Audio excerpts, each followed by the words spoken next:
frontal lobe. The frontal lobe is located at the front of your skull and controls your decision-making, problem-solving, reasoning, planning, personality, motivation, willpower, temper, and impulse. Temporal lobe. Your temporal lobe is on the side of your head and is in charge of your audio cortex, which processes sound. It contains your auditory memory and your ability to recognize visual patterns. Parental lobe. Your parental lobe is located at the top of your skull. It processes different sensations such as touch, pressure, temperature, and pain. Occipital lobe. Your occipital lobe is located at the back of your skull and processes visual signals and coordinations. It helps recognize lines, angles, shades, shadows, and movement.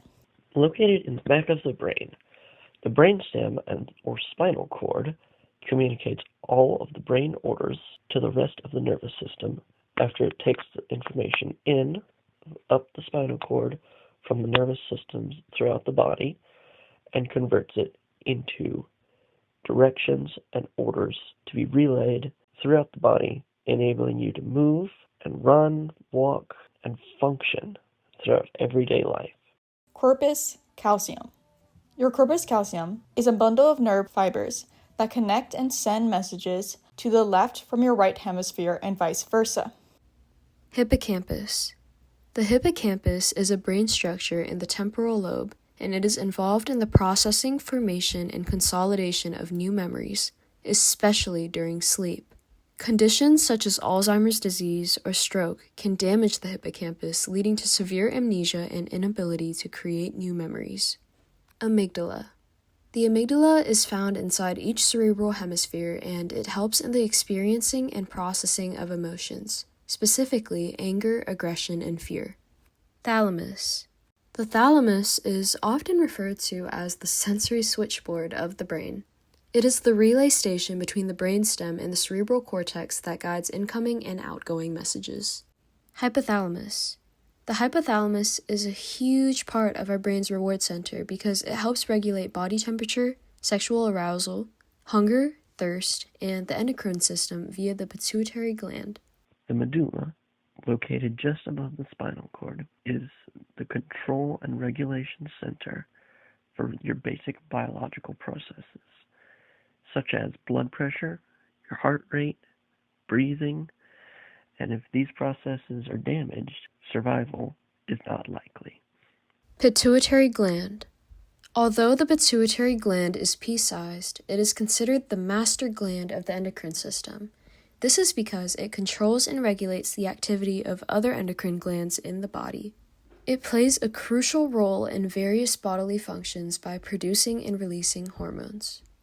Broca's area. Your Broca's area is located in your temporal lobe and assists in speech production and activation.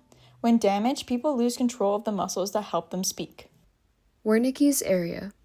The Wernicke's area is located in the left temporal lobe, and it is crucial for language comprehension and understanding written and spoken language. The reticular activating system, or RAS, located in the center of the old brain, helps filter unnecessary stimuli, such as being able to focus on one or two things at once instead of taking in all the information around you, and regulates wakefulness, alertness, and arousal.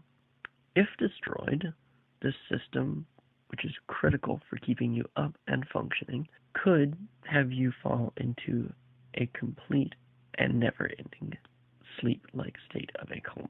This state helps a lot in sleep cycles, dimming all outward noises and sensations, enabling you to tune it out and get the rest and sleep every night that you need. Located just behind the frontal lobe, the motor cortex helps control all of the body's voluntary motion, from the tips of your toes to the nice little ends of your fingers to the top of your scalp. And in fact, your face has the largest area designated to it on the motor and sensory cortexes. Contralateral control of this section that goes across both hemispheres of the brain ensures that the left hemisphere controls the body's right side and the right hemisphere controls the body's left side. Just behind the motor cortex is its neighbor, the sensory cortex, taking in all of that sensory information from the sensory nervous system.